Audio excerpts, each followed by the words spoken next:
Well, let's get more on this from Soraya Lennie. She joins us live from Gaziantep. Soraya, Russia continues to carry out strikes in Syria. What happened overnight?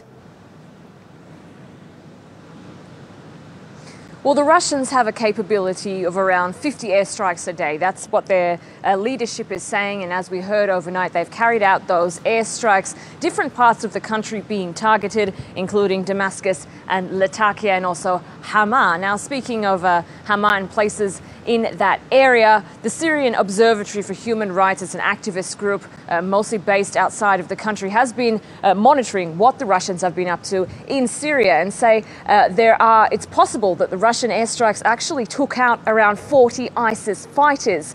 These airstrikes hit a convoy coming from the so-called stronghold of ISIS in Raqqa. Now, they believe there are around 16 cars in that convoy that were targeted, but there's no clarification or certainty whether or not the Russians carried out that particular strike or it was the Syrian government or the United States. And how will the latest developments in Syria impact the refugee crisis?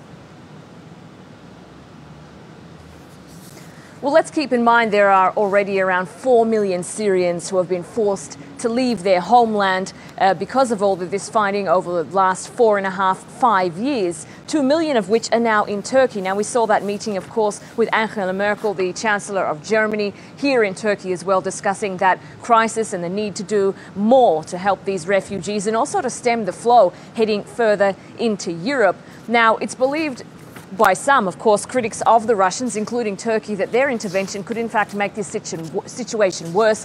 On the other side, some say it could actually help level the playing field and provide a bit more stability in some of those war-torn areas. We also know, of course, in Europe that Hungary has now closed its border with Croatia, creating a bottleneck in that country, of course, when it comes to the Syrian refugees who are trying to head further into Europe to richer countries like Austria and Germany.